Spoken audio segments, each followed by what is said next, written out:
ಆತ್ಮೀಯ ಶಿಕ್ಷಕ ಆಕಾಂಕ್ಷಿಗಳೇ, ತಮ್ಮೆಲ್ಲರಿಗೂ ಸ್ವಾಗತ.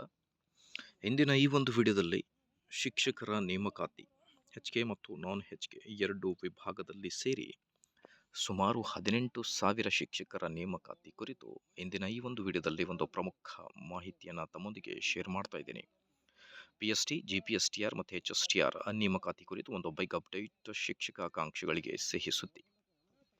ವೀಕ್ಷಕರೇ, ಡೀಟೇಲ್ ಆಗಿ ಈ ಮಾಹಿತಿಯನ್ನು ನೋಡ್ತಾ ಬರೋಣ. ಅದಕ್ಕಿಂತ ಮುಂಚೆ ದಯವಿಟ್ಟು ವಿಡಿಯೋನ ಲೈಕ್ ಮಾಡಿ, ಅದರ ಜೊತೆಗೆ ನಮ್ಮ ಯೂಟ್ಯೂಬ್ ಚಾನಲನ್ನು ಕೂಡ ಸಬ್ಸ್ಕ್ರೈಬ್ ಮಾಡಿಕೊಳ್ಳಿ. ಸೊ ಮೊದಲಿಗೆ ಬಜೆಟ್ ಕುರಿತು ತಮ್ಗೆ ಗೊತ್ತಿದೆ ಏನು ಮಾಹಿತಿ ಬಂದಿದೆ ಅನ್ನೋದ್ರ ಬಗ್ಗೆ. ಸೊ ಸರ್ಕಾರಿ ಪದವಿ ಪೂರ್ವ ಕಾಲೇಜುಗಳ ಅತಿಥಿ ಉಪನ್ಯಾಸಕರಿಗೆ ಪ್ರಸ್ತುತ ನೀಡಲಾಗುತ್ತಿರುವ ವಾರ್ಷಿಕ ಗೌರವಧನವನ್ನು ತಲಾ 2,000 ರೂಪಾಯಿ ಹೆಚ್ಚಳ ಮಾಡಲಾಗಿದೆ. ಅದರ ಜೊತೆಗೆ ನೋಡ್ತಿರ್ಬೋದು. ಸೊ ಈಗ ಸ್ಕ್ರೀನ್ ಮೇಲೆ ಗಮನಿಸ್ತಿರ್ಬೋದು ನೀವು ಹೇಗೆ ಶಿಕ್ಷಕರ ನೇಮಕಾತಿ ಕುರಿತು. ಸೊ ಶಾಲಾ ಶಿಕ್ಷಣ ಮತ್ತು ಸಾಕ್ಷರತಾ ಇಲಾಖೆಗೆ 79,694 ಪೋಸ್ಟ್ಗಳೇನಿವೆ.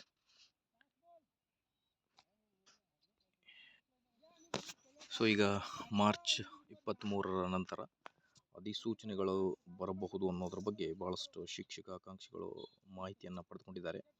I think most probably March 23ರ ನಂತರ ಎಲ್ಲ ನೋಟಿಫಿಕೇಷನ್ಗಳು ಸ್ಟಾರ್ಟ್ ಆಗ್ತವೆ. ಸೊ ಹಾಗಾಗಿ ನಮ್ಮ ಶಿಕ್ಷಕರ ನೇಮಕಾತಿ ಕುರಿತು ಕೂಡ ಅಧಿಸೂಚನೆ ಮಾರ್ಚ್ ತಿಂಗಳ ಕೊನೆಯ ವಾರದಲ್ಲಿ ಬರುವ ಎಲ್ಲ ಸಾಧ್ಯತೆಗಳಿವೆ ಅನ್ನೋದ್ರ ಬಗ್ಗೆ ಒಂದು ಲೇಟೆಸ್ಟ್ ಅಪ್ಡೇಟ್.